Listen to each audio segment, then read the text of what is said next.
Hi viewers, this is Abdul Hakim here and I welcome you on my channel Sonija Tech और हमारा subject है HTML means Hypertext Markup Language। में जैसा कि आपने देखा हमारी लास्ट वीडियो में हमने फॉर्म स्टार्ट किए, तो क्योंकि ये असल में टॉपिक बहुत ज़्यादा लेंदी है, इसमें एलिमेंट्स बहुत ज़्यादा हैं, आइटम्स बहुत ज़्यादा हैं, इसलिए इसको मुझे टुकड़ों टुकड़ों में वीडियोस को बनाना है ताकि वीडियोस ज़्यादा लंबी नहीं हो, ज़्यादा टाइम की नहीं हो। तो उसमें आप ही की आसानी है कि छोटे छोटे पार्ट्स के अंदर इसको करेंगे और प्रैक्टिस करते हुए मेरे साथ साथ चलते रहेंगे।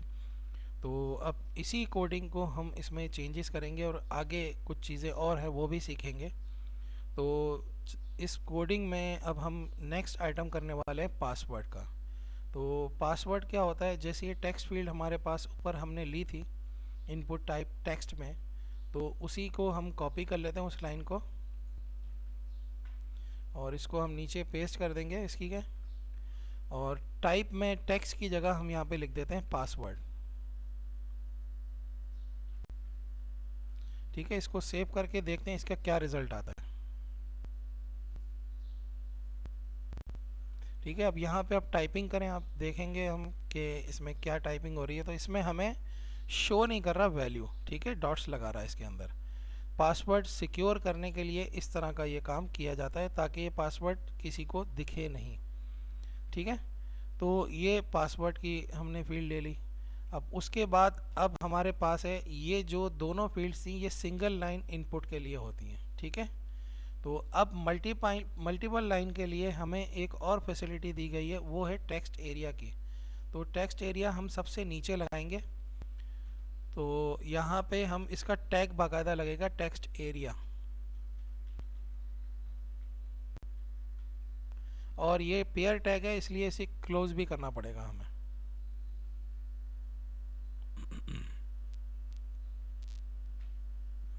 ठीक है, तो इसको सेव करके हम देखते हैं रिफ्रेश करके।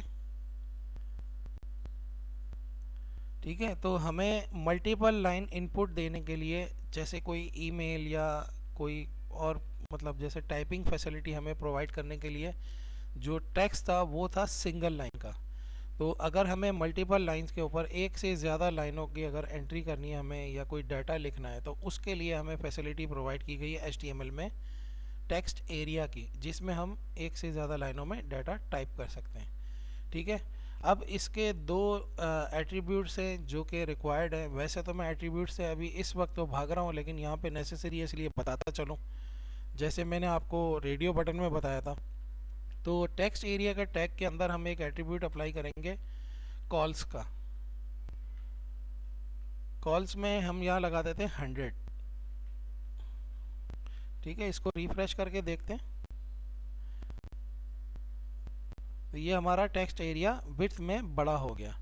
कॉल्स रिप्रेजेंट करता है करेक्टर्स को, कितने करेक्टर्स, एक करेक्टर एक कॉलम होता है। तो यहाँ पे हमने 100 करेक्टर्स के लिए इसको दे दिया, तो ये इसने अपने आप को 100 करेक्टर्स की विड्थ में ले लिया। तो हम इसकी हाइट को भी चेंज कर सकते हैं। तो दोबारा टैग में चलेंगे और हम अगला एट्रीब्यूट इसका देंगे रॉस का। यहाँ पे जो हाइट है वो नहीं लिखी जाएगी, यहाँ पे रॉ के फॉर्म में इसको बढ़ाया जाएगा। तो रॉ में इक्वल करके हम कितनी लाइनें चाहिए हम लिख देते हैं यहाँ पे 20। ठीक है, इसको रिफ्रेश करके देखते हैं। ठीक है, तो इसकी हाइट भी बढ़ गई और इसकी विड्थ भी बढ़ गई। तो इसमें ज़्यादा टेक्स्ट हम टाइप कर सकते हैं। ये डिपेंड करेगा आपको, आपकी रिक्वायरमेंट क्या है, आप क्या डिज़ाइन करना चाह रहे हैं, कौन सी साइट डिज़ाइन करना चाह रहे हैं, उसके हिसाब से ये डिपेंड करेगा। तो अब अगली बारी है हमारी बटन्स की। तो ये जो इनपुट टाइप का हमने लाइन वैसे ही कॉपी की हुई थी, तो इसको हम टेक्स्ट एरिया के नीचे पेस्ट कर देते हैं। अब इसमें तो टेक्स्ट ही लिखा हुआ आ रहा है, हम यहाँ पे कर देंगे बटन। इस वक्त हम इसको सेव करके रिफ्रेश करेंगे तो हमें एक बटन तो मिलेगा, लेकिन लेबल नहीं मिलेगा। ठीक है, हम चाहते हैं हम हमारी मतलब का लेबल लगाएं। तो वापस टैग को ओपन करेंगे, उसके अंदर हम इसका एक एट्रीब्यूट अप्लाई करेंगे, और वो एट्रीब्यूट है वैल्यू। वैल्यू में हम यहाँ पे कर देते हैं क्लिक हियर, कोटेशन में हम लिख देंगे क्लिक हियर।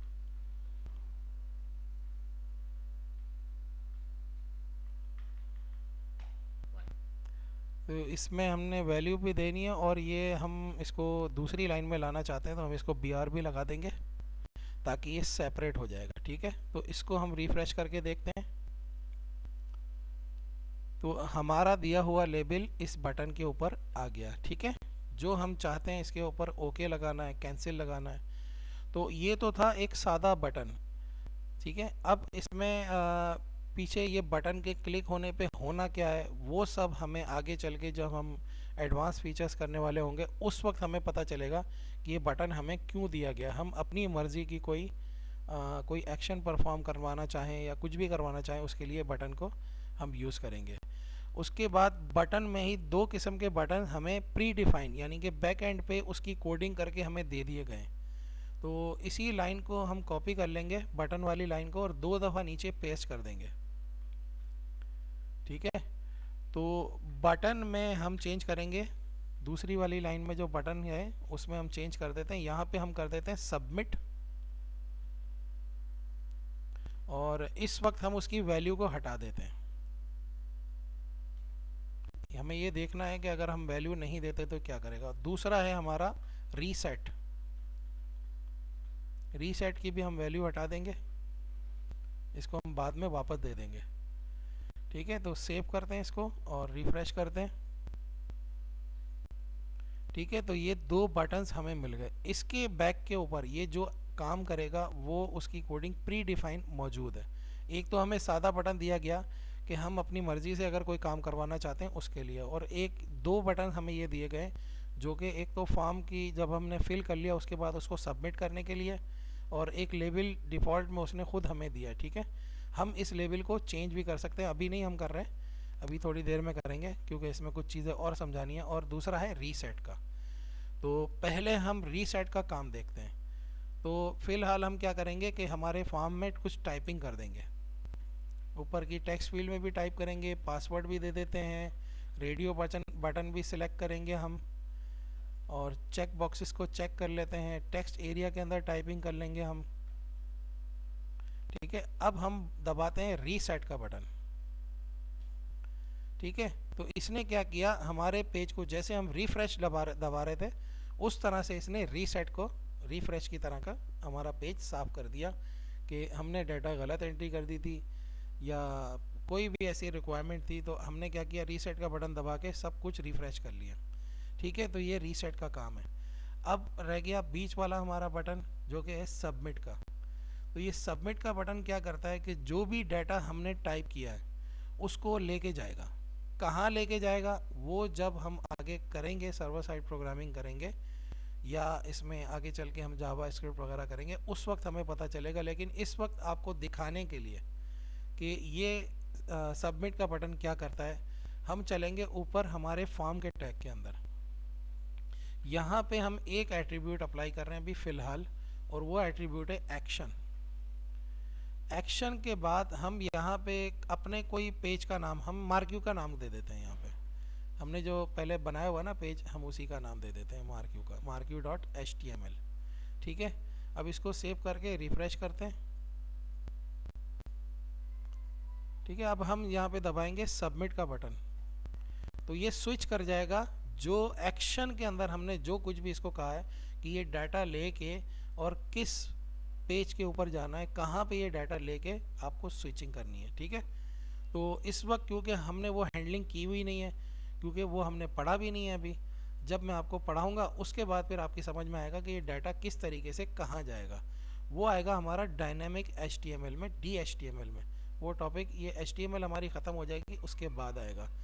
तो ये 3 बटन हमने कर लिए, टेक्स्ट एरिया कर लिया, पासवर्ड कर लिया और एक्शन को हमने देख लिया। ठीक है, तो इसकी प्रैक्टिस कीजिएगा, वही वीडियो ज़्यादा लॉन्ग हो जाएगी। तो अब नेक्स्ट टॉपिक जो है वो हम नेक्स्ट वीडियो में करेंगे। Thank you very much.